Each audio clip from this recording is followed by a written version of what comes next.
एक भयानक जंगल था। उसी के बीचों बीच एक बूढ़ा साधु रामदास एक झोपड़ी में अकेला रहता था। सालों से वही झोपड़ी उसका घर थी। उस रात बहुत तेज तूफानी बारिश हो रही थी। आसमान में बिजली गरज रही थी, जैसे कोई गुस्से में चिल्ला रहा हो। जंगल में हर तरफ अंधेरा और सन्नाटा था। रामदास दरवाजा बंद करके अपनी झोपड़ी में बैठा हुआ था, ताकि बाहर की बारिश और हवा अंदर ना आ सके। अचानक ठक ठक झोपड़ी के दरवाजे पर किसी ने दस्तक दी। साधु चौंका। इतने डरावने जंगल में इतनी रात गए कौन हो सकता है? हिम्मत करके दरवाजा खोला। सामने एक नवयुवती कन्या खड़ी थी। बारिश में उसके कपड़े पूरी तरह भीग चुके थे। हर लकीर, हर शेप साफ नजर आ रही थी। वो खूबसूरत थी और डरी हुई भी।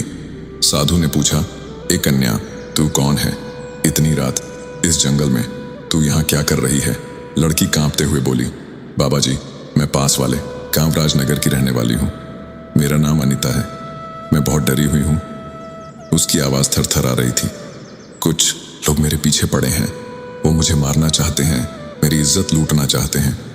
मैंने अपनी जान बचाकर यहाँ तक भाग के आई हूँ। कृपया मुझे बचा लीजिए। रामदास ने उसे अंदर बुला लिया। उसके लिए चटाई बिछाई और दिया जलाया। झोपड़ी में अब सिर्फ दिए की हल्की रोशनी थी और बाहर तूफान की आवाज। अनीता की आंखों में डर था। वो कांप रही थी। उसने कहना शुरू किया, मैं राजा विक्रम सिंह की बेटी हूँ। मेरे माता पिता अब इस दुनिया में नहीं हैं। उनके जाने के बाद लोगों की नजर मेरी खूबसूरती पर टिक गई। वो मुझे छूना चाहते हैं, मेरा शरीर अपवित्र करना चाहते हैं। साधु रामदास उसकी बातें चुपचाप सुनता रहा। उसे लग रहा था कि ये लड़की कुछ और भी छुपा रही है। क्या उसका यहाँ आना सिर्फ इत्तेफाक है? बाहर तूफान बढ़ता जा रहा था।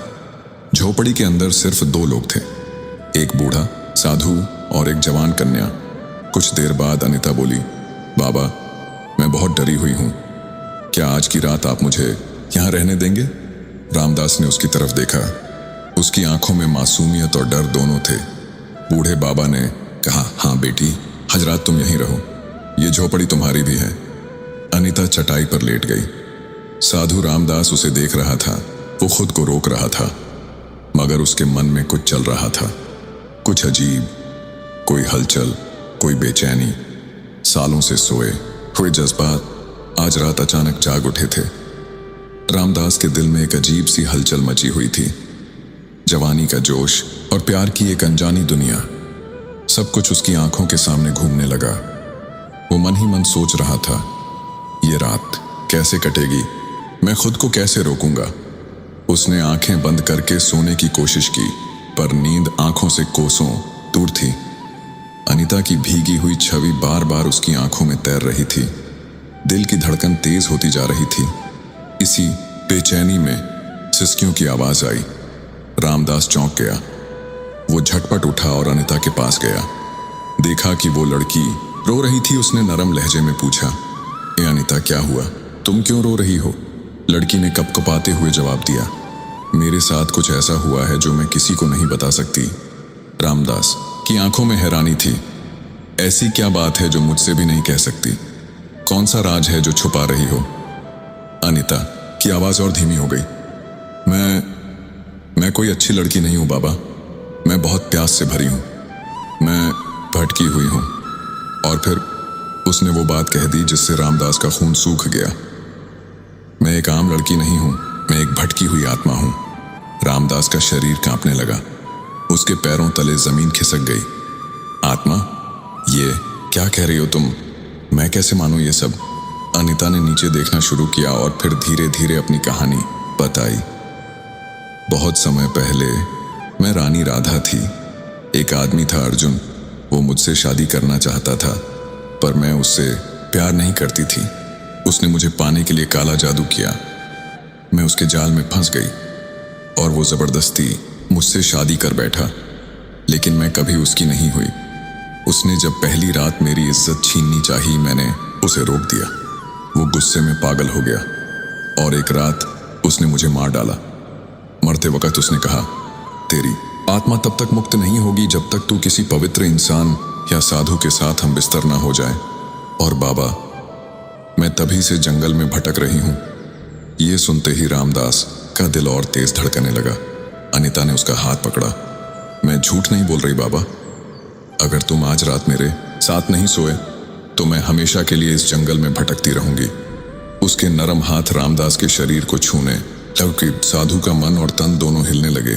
मगर तभी बाहर से एक भयानक आवाज आई, जैसे कोई और भी वहां था। रामदास झट से उठा और झोपड़ी से बाहर भागा। बाहर घुप अंधेरा था। उसने पलटकर झोपड़ी की ओर देखा। अनीता चुपचाप खड़ी थी। अचानक एक काला साया उसके सामने आया। आवाज गूंजने लगी, मैं वही हूं जिसने इस लड़की को तेरे पास भेजा है। वो वही साया था जिसने काले जादू से अनीता की आत्मा को सालों से बांध रखा था। वो जोर से हंसने लगा और बोला, साधु रामदास, तुम अब मेरे जाल में फंस चुके हो। तुम बच नहीं सकते। रामदास ने गहरी सांस ली और शांति से जवाब दिया, तेरा काला जादू मुझ पर असर नहीं करेगा। तूने सोचा मैं एक लड़की की सुंदरता से भटक जाऊंगा? नहीं, ये मेरा रास्ता नहीं है। ये सुनकर अनीता की नजरें नीचे झुक गईं। उसकी आंखों में शर्म थी। साया फिर गरज कर बोला, तुम भी तो इंसान हो, तुम्हारे अंदर भी तो वासना होगी। तुम कैसे बचोगे मुझसे? साधु रामदास ने अपनी आंखें बंद की और फिर आसमान की तरफ देखा। कुछ पल शांत रहने के बाद बोला, मैं रोशनी का रास्ता चुनता हूं, तेरे अंधेरे का नहीं। अनीता की आंखों में आंसू आ गए। वो सोचने लगी, क्या मैं वाकई ये करने जा रही थी? क्या मैं किसी भले इंसान को अपने जाल में फंसा रही थी? रामदास ने नरमी से कहा, अनीता, तुम अपने अंदर झांको। क्या तुम यही बनना चाहती हो? मैंने कभी किसी स्त्री की ओर बुरी नजर से नहीं देखा। फिर तुम क्यों मेरी इज्जत छीनना चाहती थी? साया हंसने लगा, बहुत देर हो चुकी है साधु, अब इसका कुछ नहीं हो सकता। मगर अब अनीता की आंखों में एक नई रोशनी थी। उसने धीरे से कहा, मुझे नहीं पता सही क्या है और गलत क्या, मुझे बस मुक्ति चाहिए, शांति चाहिए। रामदास ने जवाब दिया, तुम्हें अपनी आत्मा के लिए नहीं, अपने वजूद के लिए लड़ना होगा। ये लड़ाई अब तुम्हारी है। अनीता ने गहरी सांस ली। अब वो डर नहीं रही थी। उसने साया की ओर देखा और कहा, हाँ, ये मेरी लड़ाई है और अब मैं इसे खुद लड़ूंगी। उसने अपनी आंखें बंद की, दोनों हाथ उठाए और साया की तरफ बढ़ी। जैसे ही उसके हाथ साया को छूते हैं, तेज हवाएं चलने लगती हैं, अंधेरा कांपने लगता है, साया तड़पने लगता है, चीखता है। मगर अब अनीता की आत्मा जाग चुकी थी। उसने पूरी शक्ति से साया को मिटा दिया। हर तरफ शांति फैल गई। जब अनीता ने अपनी आंखें खोली तो सामने साधु रामदास खड़ा था, शांत, गंभीर। अनीता उसकी तरफ बढ़ी और कहा, मुझसे बहुत बड़ी भूल होने जा रही थी। आपने मुझे रोक दिया, आपने मुझे फिर से इंसान बना दिया। रामदास ने मुस्कुराकर जवाब दिया, अब तुम आजाद हो जाओ और अपनी जिंदगी नए सिरे से शुरू करो। अनीता ने सिर झुकाया, आंखों में आंसू ली और हमेशा के लिए उस जंगल से निकल गई। अब उसकी आत्मा मुक्त थी।